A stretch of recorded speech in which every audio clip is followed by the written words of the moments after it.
All right, folks, 3, 2, welcome everybody to Lecture 7. We're talking about MIPS, and we're right in the middle of talking about how to translate C code into MIPS with decisions. C code is where you're using the branches, you're being smart about things, you're making choices, and you're standing in front of the projector. So what we have here is we have the news in the day. Connect is the new hot thing. You know, you play video games, I'm moving around. Forget Connect. Connect is so 2011-07. What we've got here is a Microsoft and University of Washington project that uses the fact that magnetic fields are altered in very characteristic and repeatable ways if your body is in the middle of them. So imagine your refrigerator giving off a very low quality, not high quality, but very low power electric field. And when you walk by your fridge, you move some gesture, and it remembers what that gesture is and what you've mapped that gesture to be, and you're now allowed to have your hands and your body, without having any camera, because of the way the magnetic field is being interrupted in a very characteristic way, do things. So the idea is, in this demo, he kind of makes a gesture, like, hey, and makes some gesture, and then the system can know what that gesture means semantically. Pretty powerful stuff. Your body is an antenna. Powerful stuff. I always want to give a shout out to anybody watching remotely. Dr. Mario Scarzi from Italy sent me some mail, so shout out to him. And anybody else watching online, send me email, ddgarcia@cs.berkeley.edu if you're watching this webcast, and we'll give you a shout out. It's great to have some worldwide attention. In review, we've seen a couple things. We learned about how load and store were our first memory to register operations. You saw that store was a little strange because the data flow went the wrong way. That was a little bit confusing. Goes to the right rather than always going to the left. We saw how we have conditional statements, and you have a little bit of intelligence to our MIPS now for the first time ever. It's not just a dumb calculator. It actually can make some decisions by the use of branch equal and branch not equal, BEQ and BNE. We saw 5 new instructions and no new registers. So we were talking about loading and storing words, but people always come to me right after and say, but Dan, I want to store a byte and read and write a byte. Well, you're right. Your answer is, if it's load word, LW, you're going to guess, you can even just guess that it's going to be an LB for load byte and store byte, SB. Same format as load word and store word. The only details are subtle, right? It's subtle. You're only affecting a byte. So in load byte, it is saying to the system, I want to grab this particular address. Remember, always you have the base register and you have the offset. That adds together. That no longer has to be byte aligned. That can be anywhere in memory, because you're asking for 1 byte. So that can be anybody. There's nothing about multiples of 4 anymore, right? That's why I have a 3 here. S1 would be a pointer that is word aligned. I'm sorry, word aligned. We're talking about being word aligned. S1 is word aligned, but now the offset can be some number that's not 0 or 4 or 8 or multiple of 4. So I'm stuffing it in S0. You're saying, well, what do you mean stuffing it in S0? S0 is 4 bytes wide. You're only grabbing 1 byte from memory. What happens to S0? This is what happens to S0. S0 has the byte always loaded, regardless of where it is in memory, always gets loaded to the lowest byte in that register. So there's your byte. But load byte assumes that you want a signed number. Okay? So a signed number is an 8-bit signed number, 2's complement. But I can't just fill these with zeros, as you might be naturally inclined to do, because it's easy just stuff zeros there, because if this number is negative, what's the x? 1. So what does this read when I just fill it with zeros in a 2's complement number? Yeah, a small positive number. That's ridiculous. That's not what I wanted. I want it to be preserved that same number, but just now stretch. I want to extend it. I want to be able to sign extend that. So what happens is I take this bit and I smear it across the left-hand side. If it happens to be a 0, then it happens to be a small positive number. If it's a negative number, that 1 smears the 1 across, and now the number is the same number it was. I don't change the value, but now I can read it as a 32-bit small number, negative number, rather than a 8-bit small negative number. It's the same number, though. Okay? So that's the key to reading bytes, what happens there. Normally, we don't want to sign extend characters. Normally, I just literally want those 8 bits and don't want to actually affect these. For the most part, it doesn't matter what you do, because you only are going to probably use these and mask these out and only care about those 8. But sometimes you actually care about thinking of this as a bigger number, and you want just 8 bits of that number, but still preserve the number thought of as a 32-bit number. So if you actually don't want this guy to be sign extended, you want it to be 0 extended, then you use LBU for an unsigned number. And that says, because it's unsigned, I have no negative numbers, right? Unsigned means 0 to some max number, therefore you just always stuff zeros at the front of it. Right? Unsigned numbers are always positive, therefore 0 filling is the right thing to do for that, and that would be just give 0 extension. Okay, questions about LB, LBU, or SB? Yes, question. Yes, it is. It's a great question. Can I take 4 characters from 4 different places? Would those 4 different places be 4 different memory locations or 4 different other registers? Sure, 4 different other registers. I can do that. I haven't shown you how to do that until I think later today. Later today in lecture, I'll try to do some logical operations that let you do that. Okay? But yes, the answer is you do some bit masking things. So you can take this and AND it with that and OR with that and shift it over. The answer is very easy to do. Very easy to do. Trivial. Okay. And fast to do because I'm doing register-to-register operations. So it's no speed issues at all. All right. So now let's talk about overflow. We talked about it early when we were in numbers. And now we're kind of in the number space again, loading and storing bytes and thinking about sign extension or 0 extension. So let's think about that. Just like when I have only 4 bits or a nibble to store a number, when I add 15 plus 3, obviously 15 is the biggest unsigned number I can have, therefore I can't add anything without overflowing. So 3 is going to overflow. Okay? If I have a 5-bit answer, but I actually only have a nibble, 4 bits to store it, I have overflowed. So when I do my addition and subtractions, I want to be able to tell the system to either trigger an overflow or not trigger an overflow. It turns out that some languages do care about it and some languages don't. Before I even told you what C did or not, you would know the answer. Because I'd say to you, what does C do? And you would think to yourself, C does the fastest thing always. So it's fast is to ignore any problem and just go ahead and trust that you, the programmer, know what you're doing. So C would not trigger an overflow because it's faster, just ignore it and just keep going. So C does not trigger it, but some languages do. And at that point, you are now in the curious case of needing to be at the MIPS level, but to send information back up to the language level, to Ada, who needs to trigger to the user that, hey, an overflow has happened. So that's a little bit more complicated how that happens.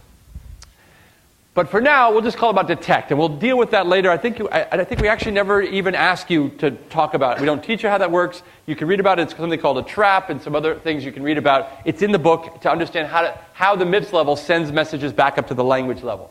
But for now, the word detect is all we're going to ask you. Can you detect or not? Does it do something and just trigger it? So detection happens with normal things. Everything I've said so far triggers that detection of an overflow. Add, immediate, and subtract. These do not.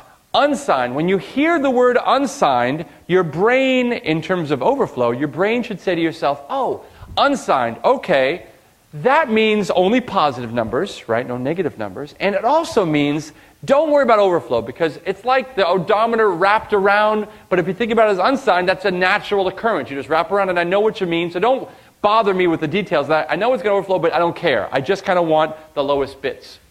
And so what this addition does, what's kind of neat, is it wraps, it might cause an overflow, it might wrap around, doesn't detect it, overflow may happen, and what you're really storing in that lowest 32 bits, in the register you have as a result of these 3 operations, is the lowest 32 bits of that calculation. Look at this. If I only store the lowest 4 bits of that addition, what it's really doing is it's calculating it in 5 and throwing away everything but the lowest 4 bits. So you should be thinking about that. When you see an add IU and a sub U, it's really, okay, overflow not detected means it's doing some calculation and then invisibly for me for free, throwing away any bits higher than my 32 that I can store. Does that make sense? Okay. So now let's start with some logic operations that are useful for doing some of the calculations later. You'll see why this is useful. We kind of did this on Friday. So here's shift left logical.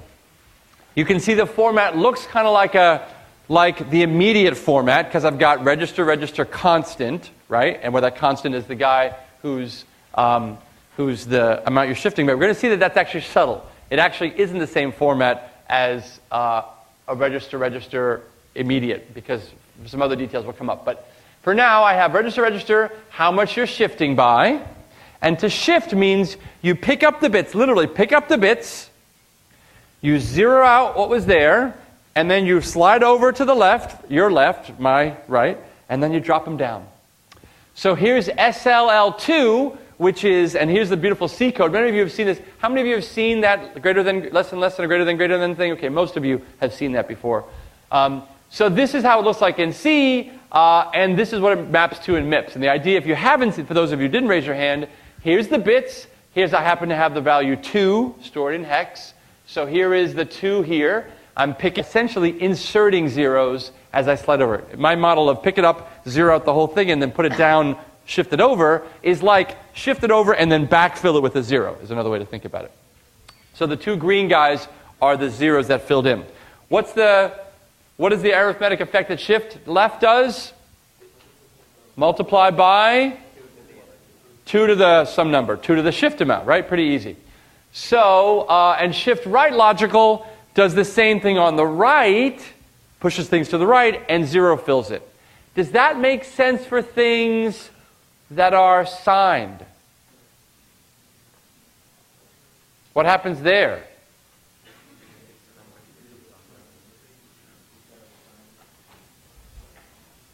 Yeah, it goes from being a negative number, maybe even a small negative number, to being a big positive number, and that's not right.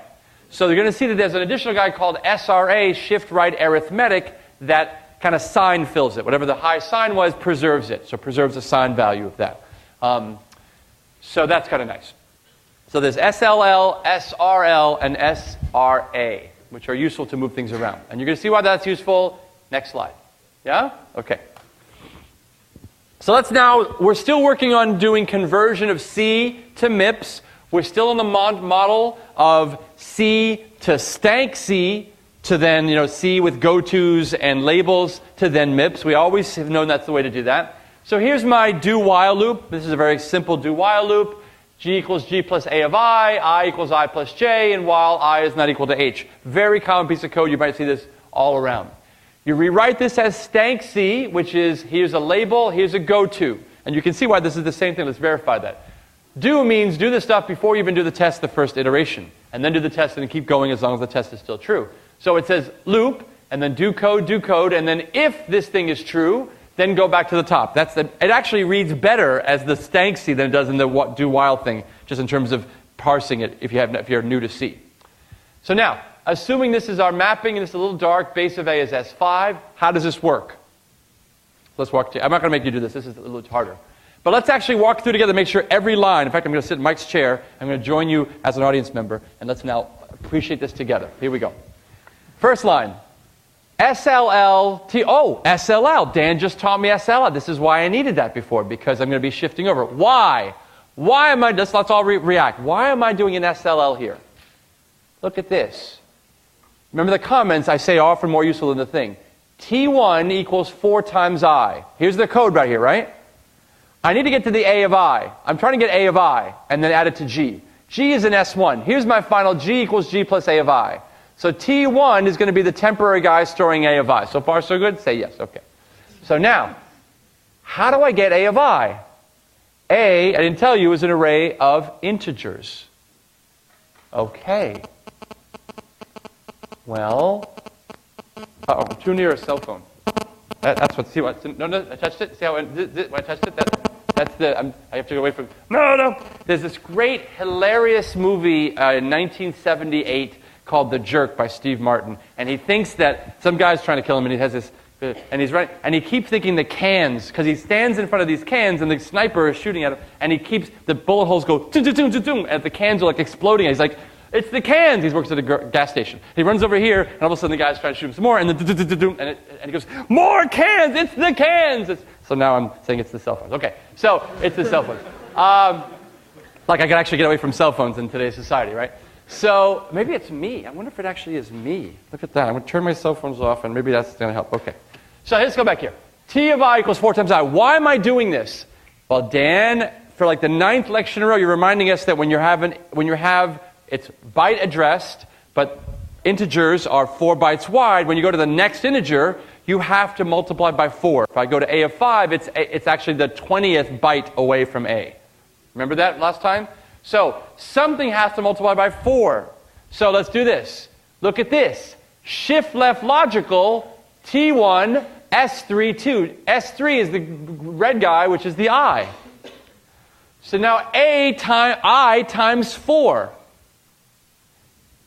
T1 is I times 4. It says it here.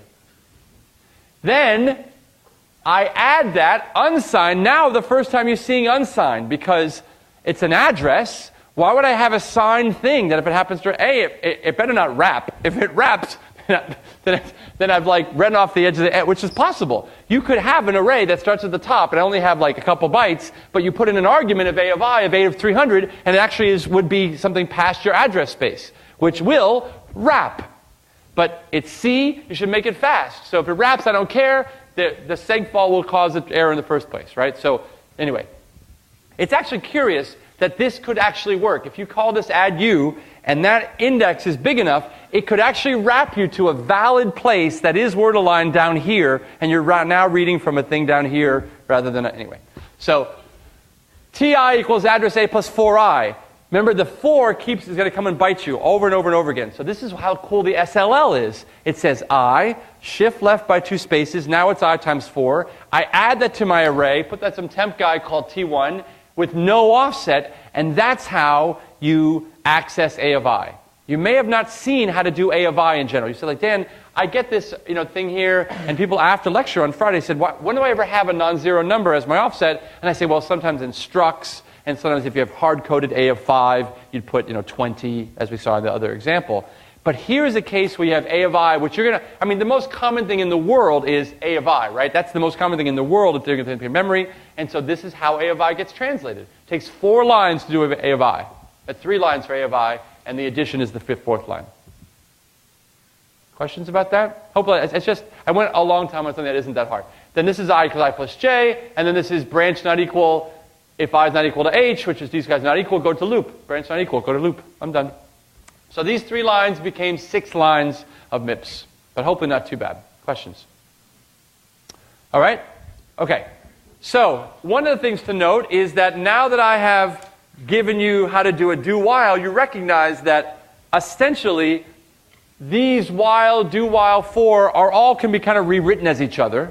So in fact, now you could do all of them, right? It's now an exercise for the reader how to convert a for loop into this stuff with the branch not equal and the testing and the labels and the go-tos and that stuff. But it isn't that hard. Okay, so now in theory you could actually hand compile any of those things over and feel very confident with that.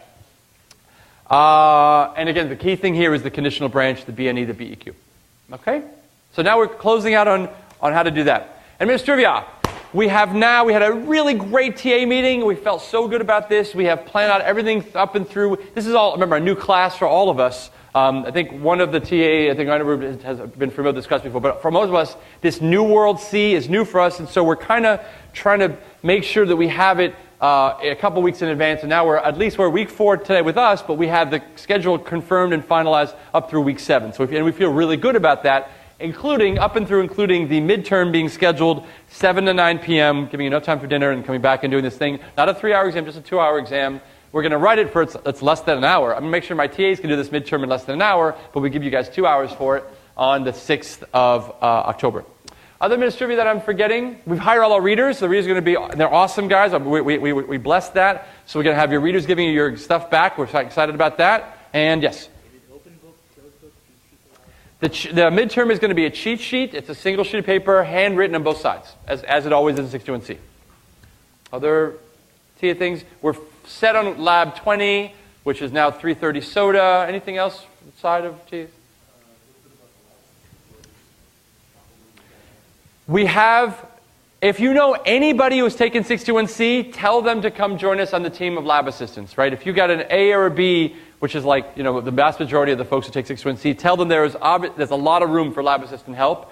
Basically, anybody who's coming up to us, we're saying you get the job. So anybody who comes up to us, please let them know that there's opportunities for lab assistants to help you out. That way it's not just one TA like running around like a chicken with a head cut off trying to get you all checked off.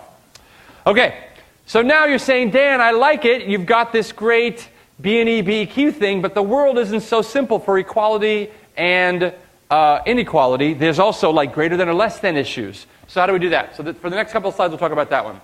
So there's this cool thing which I'm going to add, which is SLT. It follows the register, register, register format of adds. So that's actually pretty easy. And what it does is sets the lowest bit of the leftmost argument, and here is reg1, to be a 1 or a 0, depending on whether reg2 is less than reg3. And the reason that is set means change to 1, and reset means change to 0. You may not have heard about it before. It's an interesting thing. This is the first, all double E's know this. The idea of a set on a signal line means set it to 1. Like set the clock, which has more semantic stuff. But set the light means turn the light on. Reset the light means turn the light off. That's like the double E way of thinking about it. So when we're talking about this, set comes from that double E mentality to make it 0 or 1. So this is the line of C code. If you're familiar with reading C code, the expression is calculated. If it's true, the result is a 1. If it's false, the result is a 0. And then register 1 is set to either a 1 or a 0. That's all it is. The upper 31 bits are ignored because they're always set to 0, never changed as a function of the arguments. The lowest bit we care about. And we're going to show you how to mask that out and query that and all that stuff. And you already can think to yourself, those of you who are smart can say, oh wait, Dan told us about this cool register called $0, and comparing against $0 is very useful here. Now you say, oh, remember you said you'll thank me for giving you a $0? You can already see the next slide coming up that I can now compare that reg1 with $0 to see whether that's true or not. Does that make sense? That's going to be very useful. Okay, questions about SLT? So now, this is the same thing as this code right here. Reg1 is 0, else reg1 is 0. Reg1 is 1, otherwise reg1 is 0. Same as the green guy. So, here, look at this code here. So this guy says, how do we do if G is less than H, go to less? And here is a solution. G is less than H becomes S0 less than S1, if I have G and H be those guys, okay? I set a temporary guy to be T0. It's not easy to have this done without a temporary variable. I usually have to have a temporary register to have that the storage location for the 1 or the 0 that's going to be a result of that. And then I branch if not equal to 0. And I was thinking about a way to teach this, and I came up with a new way to do it, which is branch not equal to 0. It's only set not equal to 0 if that's less than that, if S0 is less than that.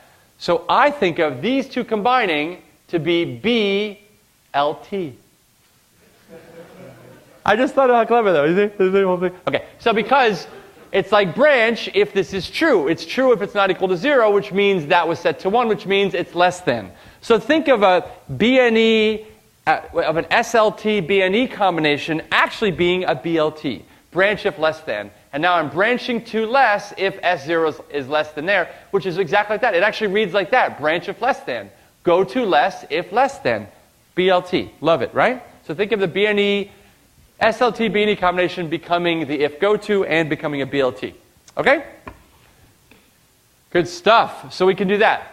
So remember, we're minimalist, right? So let's think out loud. If we're minimalist MIPS people, we want to introduce the fewest number of additional instructions to be able to let you convert every C code ever to MIPS. So I'm sitting here, I have less than. Well, obviously, I have to then have 3 more. Whenever you have less than, there's always 3 more. There's less than, there's a family of them, right? There's less than, there's greater than, there's less than or equal to, there's greater than or equal to. A family of 4. They come as a package of 4. I have to have 4 place settings around the table, right? I must have to have 4 other instructions that I unfortunately have to have you know about and implement and all that, right? Ah, smart people. How can I get away with fewer than 4? In fact, while I'm here, let me throw this wonderful puzzle at you, and I'll see how many of you can do this one before the next time I say. You go to a party, I still have time, yes. You go to a dinner party, and this is an aside, a 30-second aside. You go to a dinner party, and you're a genealogist, and you want to invite the fewest people. And what you have the power of doing is manipulating your family tree, so you can have anybody marry anybody, but don't have cousins marry. You can't have relatives marry in an uncool way, okay? But you can basically have like 2 brothers marry 2 sisters or something like that. That's legal. You can do that, right? So you want to be able to invite the following people to this dinner. the brother's father-in-law, the brother-in-law's father, the father's brother-in-law, the father-in-law's brother. Okay, all the four combinations of brother, father, flipping around and saying in-law. Okay? But you are cheapskate. You don't want to have to invite 4 people. Can you manipulate the family tree to have that be fewer than 4 different people? That's an aside, fun puzzle. Think about it. Same as this. Same idea, right? I have to have 4 different MIPS things, right? No, you say no. Somebody give me some love. How can I save my space? But don't read the answers which are in their slides. Who can not look down and tell me how I can save having to think about and implement additional MIPS instructions? Yeah, do you have it? Go ahead. Give me what's your name? Yang. Go ahead. Can you swap the last 2 arguments? Oh, I like it. On which one? On B and E? No. On SLT. So swap S0 and S1, and what's that actually doing now?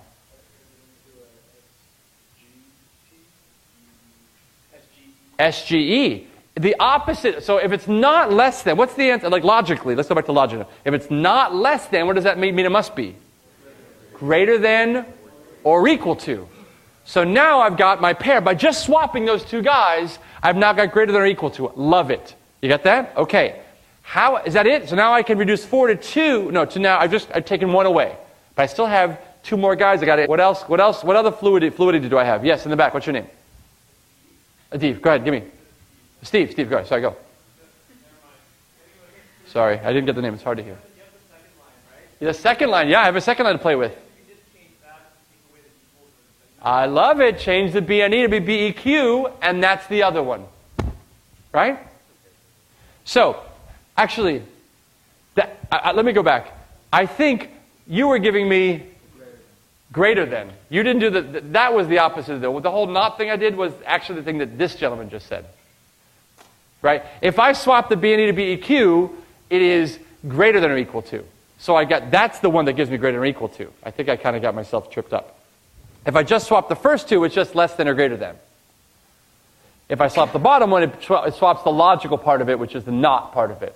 So anyway, I have some slides describing it, because I think I did a bad job of saying it. Now I've implemented less than. Can I do the other 4, or the other 3? And the idea is here, 2 independent variations allow me to have SLT S1 S0 instead of SLT S0 S1, and BNE instead of BEQ, to let me get all the 4 combinations, and just have to think about which one you need for that case. Okay? Swapping the top just changes from less than to greater than. Swapping the bottom does the negation of that. So a less than becomes a greater than or equal to, or a greater than becomes a less than or equal to. I think I said it right just then. Okay? Good stuff. Not too hard. Now let's do immediates. So now you're saying, Dan, that's interesting. I can do register comparison, but I have no way to compare whether I'm less than 10. If C is less than 10, do something. How do I do that? I don't, actually. I can do less than 0, because I can put a register 0, but I can't do less than... Yeah, question? If you just move it into a register? How do you move a number into a register? Add immediate. There it is. So I could. Excellent. So what I like about this, the answer is, you actually have all the power to do it now. I have an immediate, which I can say, add IU probably, well, it doesn't matter, right? Destination register I care about, 0, and some constant. And now that's really like taking a number and stuffing a register, and I compare it in that nice way. I could do that. And in fact, at the pure minimalist sense, I don't need anything else. I really should live with that world and understand that I can build that. But they say, that's comparing it to register is enough that the trade-off of making a purely minimalist MIPS and then having every comparison be 2 lines is done too often. So they're going to want to actually give you a direct. It is like a trade-off where, in theory, the purist would not do that. Would say, "You're done. I can handle it already." But we're going to actually add another guy because it's useful. So in for loops, we do it so often. You want to be able to not have 2 guys for every check against a constant. So I'm going to have SLT and SLTI. So SLTI is the cousin of SLT to set for that. So if G is greater than or equal to 1, go to loop. So what's the MIPS for that? Don't look down. Let's see if we can do it. G greater than or equal to 1, go to loop. We can start with SLTI, some temp guy, G, and 1. And that's testing whether G is less than 1, and then setting some temp guy to remember that, okay? What will we do next? Now I know whether it's less than 1, but I really want to know if it's greater than or equal to 1. BEQ or BNE? If it's false, would be BEQ, right? BEQ, temp guy, 0, loop. SLTI, BEQ, well done. So, this might be hard for you now. You do about 5 of these and you'll get it. It's really not that bad in terms of knowing how to translate the less than into this. Just be careful. You don't want to mess this up on an exam. Just take another second to check your work to make sure you're doing the right parity of that. Yes, question. How do you do greater than? Because you can swap arguments here. I love it. That's a very good point. What's your name again? Rohan. Rohil. Excellent. That's the second time you asked the best question so far. You can't do this. I always wait to ask. Every year it's so fun. I set these traps, which is it's like somebody gets it that you can't swap the right arguments anymore because the rightmost argument has to be a constant. You've never seen a pattern which is register, constant register. You've never seen that. So you know that the constant has to be on the right. So how do you do that? What do you think? If you can't swap them, then how do you handle the other case? You can swap the BEQ and BNE. You can still swap that guy. So you can do here greater than or equal to, and you can also do less than. But you can't do greater than or less than or equal to. So you got to make a new instruction. What would that be? Set on greater than. Right? That's the flip of it. So you have to make that extra instruction to make that, unfortunately, because of the way the format is. And you can't just swap these two arguments here. Okay? You don't know that you can't swap the two arguments. That's actually going to be the next lecture. Starting on Wednesday, I'm actually going to reveal to you how these map to ones and zeros. We're going to kind of put this stuff on hold for a second. I haven't really told you how to make function calls yet, and how to have recursion, all that stuff. That will put on hold for a moment. I'm going to show you how the ones and zeros work so that you can work on your homework to do that. So, actually, it's the project I did that for. Yes, question? Can we put that 1 to another eraser so we can swap? Yes. You can. As I said, you don't need to have SLTI because you could just take the constant, put it into a register, and then use all the stuff you had from 3 slides ago. But We will be an online because we add two more instructions. correct. We're already not being we're already giving up the MIPS minimalist because we added SLTI. So while we're at it, the wallet's out. Yeah, treat me and treat the whole house. Let's buy everything and let's have an SGTI also. All right. So now you're going to say, Dan, this is the 3rd time today where the word unsigned has come up, which is, so far you saw, do you sign, extend, or not? That's the LB or LBU. Do you do overflow detecting or not? That's the add U versus the add. This is the 3rd time where the U is coming into effect. If I'm comparing two numbers, which is bigger? I have one number with all ones and one number with all zeros. Which is bigger? Your answer better be depends. If you say the ones is bigger than the 0, I said, oh really? In signed representation, where all ones is -1 and all zeros is 0? Oh really? So isn't that a sign of life thing? Really? Really? Right? So what we do here is we have to know how we're treating our arguments. As I said before, and you've seen now multiple times, there's no way of kind of attaching a label, put a post-it, that register is a signed guy, and this one is a float, and this is 4 characters. You can't do it. You have to remember that. If you're hand authoring code, you got to remember that. Put the post-it for your brain. If you're a compiler, keep some additional data structure so you know what is what. The only guy that knows that is the operator. If the operator is doing a sign comparison, if it's doing a comparison of less than, it better assume SLT, the U means the unsigned, so by default, when you don't see a U, you mean signed. So by default, it's just an int. You're comparing two integers which are signed integers. You have to say the word unsigned int to explicitly mean unsigned numbers. But in general, we do negatives and positives together. We do the whole gamut. So here's a number with a lot of ones at the head. Here's a number with a lot of zeros in the first nibble. It's not just first nibbles, first four nibbles. Each of these guys is 32 bits wide. So here is my question, which is bigger? What's the value of T1, T0, and T1? Well, I don't want you to have to do it in real time, but this is a lot of ones over here, which is either a big number, unsigned, or a negative number in signed.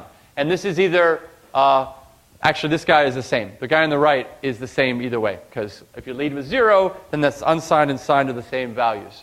So this is a small number, less than 16,000 or so. I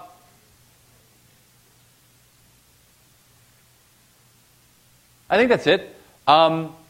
So you need the unsigned if you're going to do the unsigned comparison, and the signed if you're going to do a signed comparison. That's it. So now, this is the summary slide about the overloading of the idea of being unsigned. Unsigned has 3 different meanings. You either are loading a byte from memory, and you need to be able to sign extend or not, and that's the LB versus LBU. You either are doing an addition and either detecting an overflow or not, and that's the add versus addu. And you either are doing a comparison, treating the number as signed numbers when you're comparing which is bigger or smaller, or unsigned numbers comparing bigger or smaller, and that's the SLT, SLTI versus SLTU, SLTIU. Okay, questions about that? This lecture, what's funny about this lecture is really kind of a potpourri of all the things I forgot to say. Not me forgetting, but like things that just don't get said in the narrative of teaching you MIPS. There's a lot of small pieces that you get. Here's some unbind, here's some shifting, here's some other stuff. This is just kind of rounding out the things that we kind of didn't cover in the main thrust. All right, questions? This is not that bad a lecture. So, this is the fun one. Can you do this tricky, maybe not tricky, hard, maybe easy puzzle? I have the following code. Do I minus minus while blank.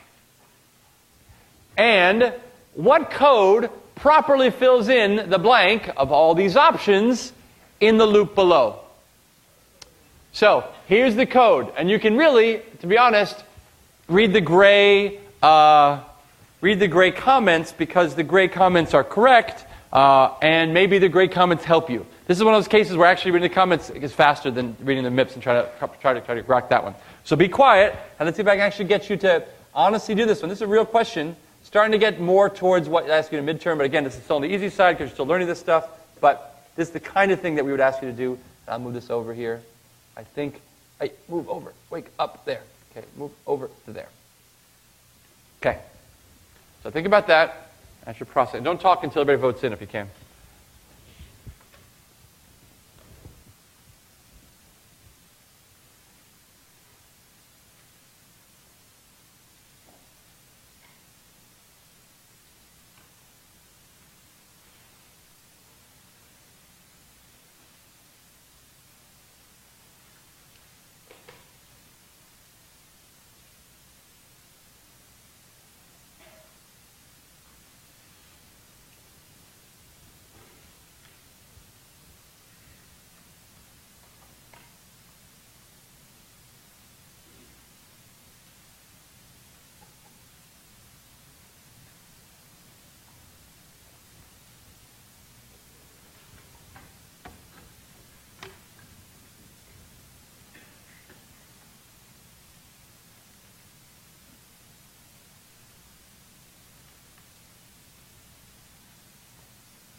All right, talk to your neighbors. If you haven't voted, still think about it and vote in.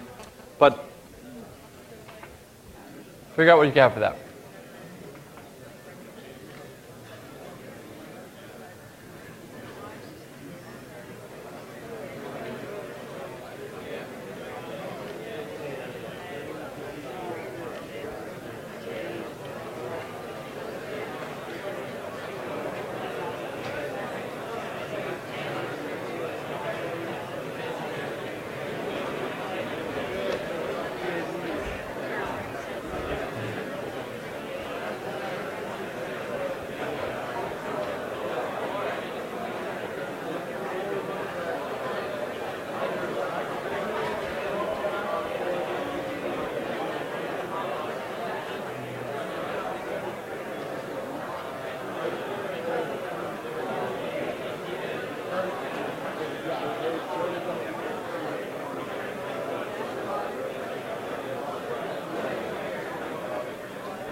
Most of you had it right, so let's vote in quick again if you can, since this wasn't too bad a question for most of you. So wait till it wakes up again and receives it. And action. There we go.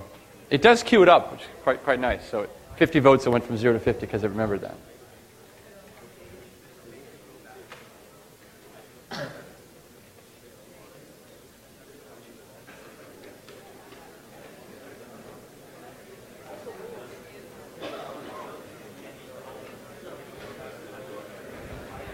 And this is a pretty easy one. I'll stop it now. You guys are getting this pretty well. Anybody want to tell us what the right answer is? If you think you're pretty confident? Who hasn't spoken yet? You're probably right. 83% of you said the right answer. Go ahead. Sure. Yeah, go ahead. Which one? D. Why is it D? It's an or because either one of them could have jumped. Either both chances to go back to loop. That's right. It is an or.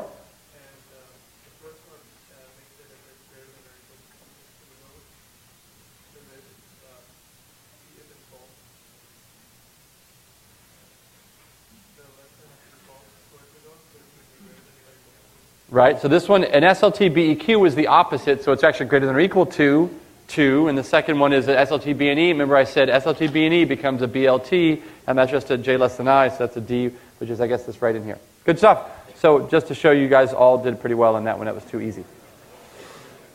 Okay. So we just had homework to do, right?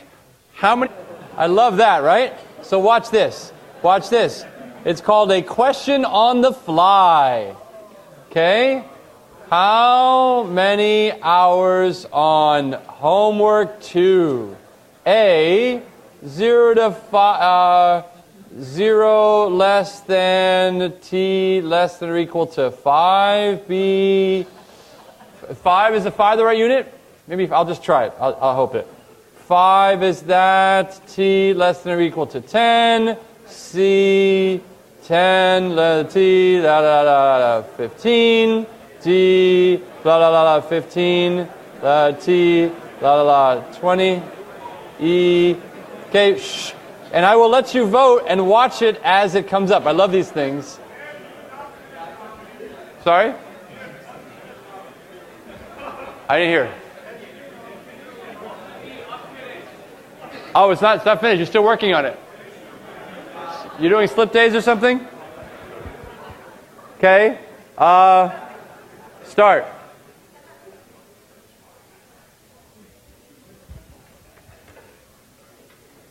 So maybe 5 was the right unit, I guess. Wow. Okay. So most of you are getting it in 10 hours. I'm pleased with that. You know, roughly, just to give you a sanity check on this, roughly every course at the 4-unit course is a 12-hour-a-week commitment. And I believe you're spending, how many is it? 3 and 2, 6 hours with me. Does that sound right? 3 lecture, 2 lab, 1 discussion. That's 6 hours with me. So that's roughly 6 hours a week you should be spending on outside homework. from this class. So ideally, 6 is the right number. That's what's supposed to happen. If it's more than 6, we're overworking you. And guess what? We're overworking you. All right. So anyway, thank you for that feedback. That's why we make projects, which are big, 2-week things, right? Because it's more than 6 hours each. It's a 12-hour project, okay? We'll see you guys on Wednesday. Have a good day. Enjoy the weather.